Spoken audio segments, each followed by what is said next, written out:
하나님을 사람보다 더 두려워하는 믿음이라는 제약에서 오늘 말씀을 함께 나누며 은혜를 받고자 합니다. 사람에게는 두려움이 존재합니다.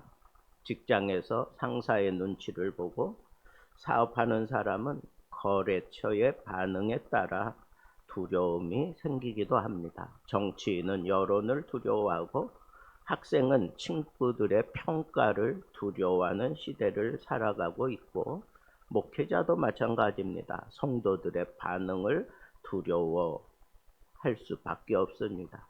그런데 신앙생활에서 가장 위험한 순간은 어느 때인가 하면 하나님보다 사람을 더 두려워하기 시작하는 순간입니다. 사람을 너무 의식하면 해야 할 말을 하지 못하게 되고, 죄인 줄 알면서도 침묵하게 되고, 잘못인 줄 알면서도 그냥 따라갑니다. 하나님의 뜻보다 사람의 평가를 더 중요하게 생각하게 됩니다.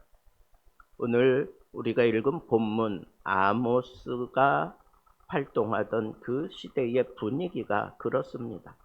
북이스라엘은 실상은 여로보암 2세 때였기 때문에 상당한 번영을 누리고 있었습니다.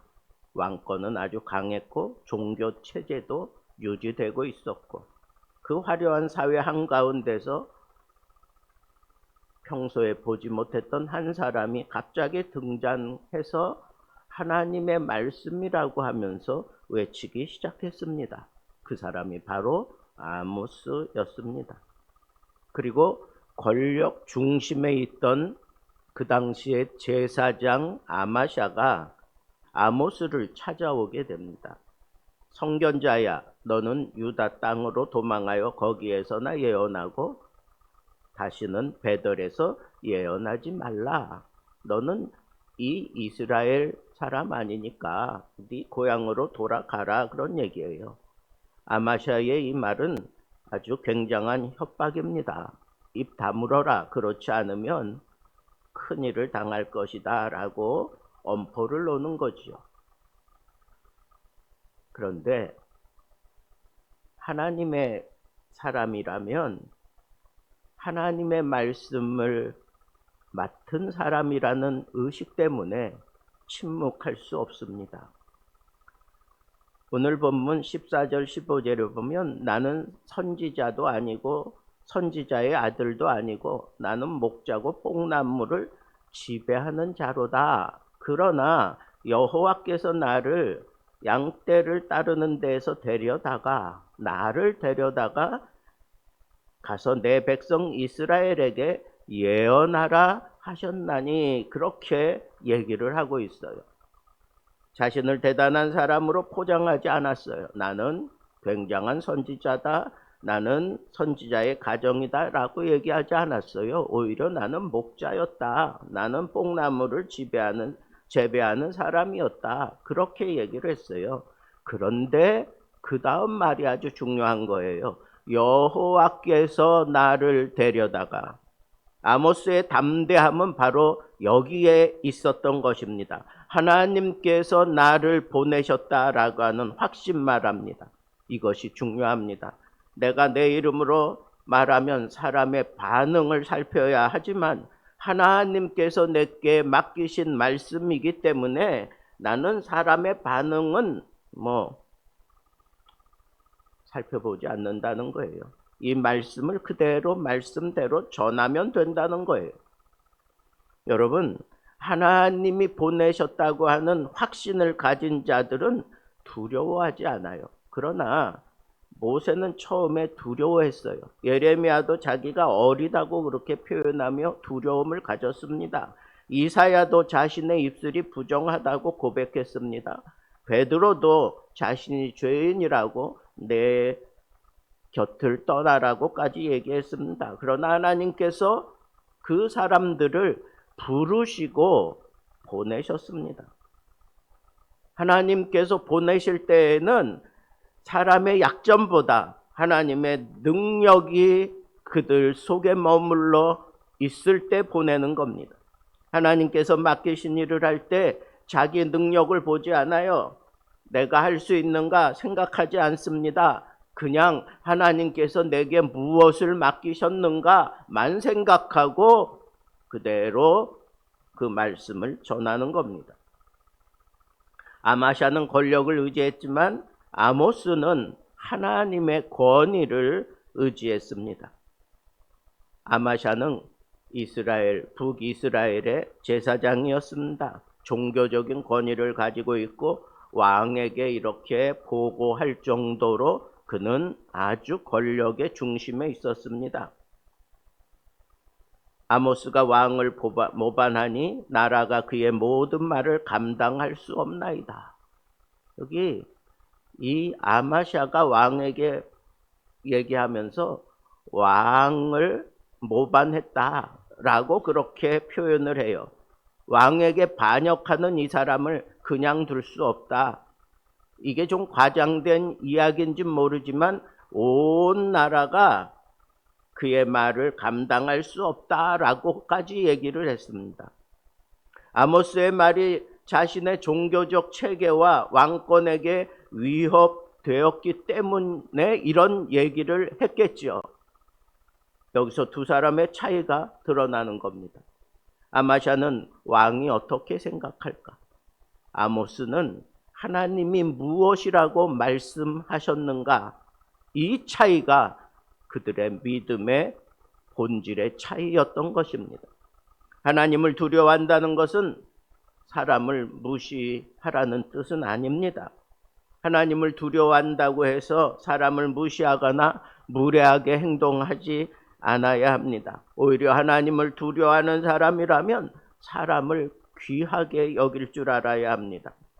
사람의 말이 하나님의 말씀과 충돌할 때는 어차피 선택해야 되지만 그렇지 않을 때에는 언제나 사람을 존중하는 태도를 가져야 하는 겁니다. 사도행전 5장에도 사도들이 공회 앞에 섰을 때 이렇게 말합니다. 사람보다 하나님께 순종하는 것이 마땅하니라. 그를 죽이겠다고 감옥에 집어넣는데 그 감옥에서 이제 풀려났습니다. 나오자마자 사람들 앞에서 얘기하는 겁니다. 사람보다 하나님을 두려워하는 것이 더 마땅하다. 사람을 존중하지만 하나님을 더 두려워합니다. 사람의 말을 듣지만 하나님의 말씀을 최종 권위로 생각합니다. 사람에게 사랑받기를 원하지만 하나님께 버림받는 것을 더 두려워하는 그 마음의 잣대가 바로 이 아모스에게 있었던 것입니다. 참된 믿음은 불이익을 감수할지라도 진리를 선택하는 것입니다. 아모스는 베델에서 쫓겨날 수 있었습니다. 그가 새로 잡은 생활 터전에서 쫓겨날 수도 있었습니다. 사회적인 관계를 잃어버릴 수도 있었습니다. 심지어는 생명의 위협도 받고 있었습니다. 그런데도 아모스는 말씀을 포기하지 않았습니다. 왜 그랬을까요? 아모스에게 하나님의 말씀은 선택사항이 아니라 사명이었기 때문입니다. 여기서 우리의 믿음을 돌아봐야 합니다. 우리는 어떤 상황에서 믿음을 포기할 수 있을까요? 돈 때문에, 관계 때문에, 자녀 때문에, 직장 때문에, 사람들의 시선 때문에, 때로 우리는 작은 이익 때문에 큰 진리를 포기하며 사는 어리석은 인생인 것을 우리는 알아야 합니다. 그래서 우리는 우리 마음으로 다시 다져야 합니다. 너는 정녕 누구를 더 두려워하느냐? 하나님을 두려워하는 사람은 시대의 분위기에도 끌려가지 않습니다. 아모스 시대는 모두가 같은 방향으로 달려가고 있었습니다. 경제적 번영을 누리면서 사람들은 자신이 잘 되고 있다고 생각했습니다. 그러나 하나님은 다르게 보고 있었기 때문에 아모스를 보낸 겁니다. 사람들은 성공을 보고 있지만 하나님의 사람은 그들의 죄를 보고 있습니다. 사람들은 경제를 보고 있지만 하나님은 가난한 자의 눈물을 보고 계셨습니다. 사람들은 예배를 웅장하게 드리고 있다고 그렇게 마음으로 다짐했지만 하나님은 그보다 그들의 삶을 살펴보고 계셨습니다. 그리고 아모스를 보내서 이렇게 외친 겁니다. 너희가 살려면 선을 구하고 악에서 떠날지어다. 여러분, 믿음의 시대에 사람들은 하나님을 바라보지만 세상이 번영하고 나라가 강해지고 내 삶에 풍요로움이 넘치면 하나님의 말씀에 귀 기울이지 않습니다. 하나님을 바라보지 않습니다. 그냥 풍족함에 그냥 휩싸여서 떠내려가는 것, 그걸 바로 분별하는 것이 선지자의 눈입니다. 오늘 우리에게도 아마샤의 목소리가 있습니다. 여기서는 예언하지 말라, 이런 목소리가 들릴 수 있습니다. 그렇게까지 신앙생활 할 필요가 있느냐? 다들 그렇게 합니다. 너무 원칙적으로 살지 마세요. 손해보면서까지 정직할 필요가 있습니까? 교회에서는 그렇게 말하지만 현실은 다릅니다. 이런 핑계들이 끊임없이 우리 귀에 들려옵니다. 그러나 사랑하는 성도 여러분, 세상이 하나님의 말씀보다 절대 강할 수 없습니다. 사람의 유행이 하나님의 진리를 바꿀 수도 없습니다. 다수가 옳다고 해서 그것이 진리가 되는 것도 아닙니다. 노아 시대에는 노아의 가족만 하나님의 말씀을 믿었습니다. 엘리야 시대에는 바알에게 무릎 꿇지 않은 사람들이 있었습니다. 다니엘 시대에도 하나님께 기도하는 한 사람이 있었습니다. 아모스 시대에도 하나님의 말씀을 붙든 사람 아모스가 있었습니다. 오늘도 하나님께서 바로 그런 사람을 눈여겨보고 찾고 계시는 겁니다. 하나님을 두려워하는 사람은 결국 하나님 손에 붙들려 쓰임받게 되어 있습니다. 아모스는 당시에는 성공한 사람이 아니었습니다. 그는 인기 있는 설교가도 아니었습니다. 더군다나 사람들에게 환영받지 못했습니다. 그러나 하나님의 말씀이 사라지지 않았고 아모스가 전한 말씀은 오늘 우리들에게까지 들려오고 있습니다. 왜 그렇습니까?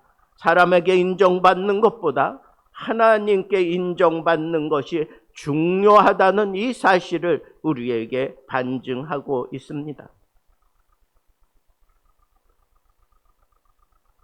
이 말씀을 우리가 받았다면 가정에서 하나님을 두려워하는 부모가 되어야 하겠습니다. 성공만 가르치지 말고 정직을 가르치십시오.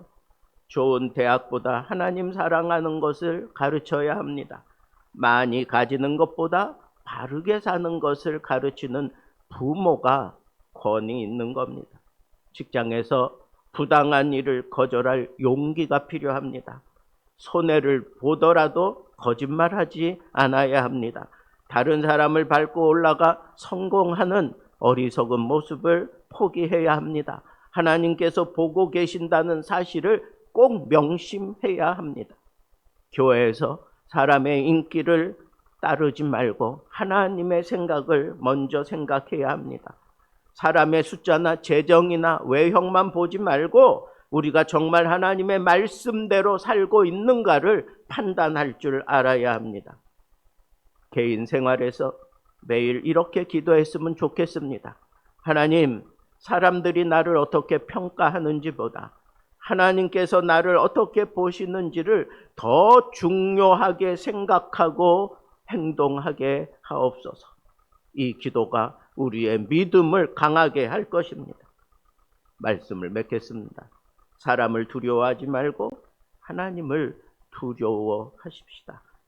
아모스는 힘 있는 사람이 아니었습니다. 권력도 없었습니다. 재산도 없었습니다. 유명한 선지자 집안 출신도 아니었습니다. 그런데 그에게 한 가지가 있었습니다.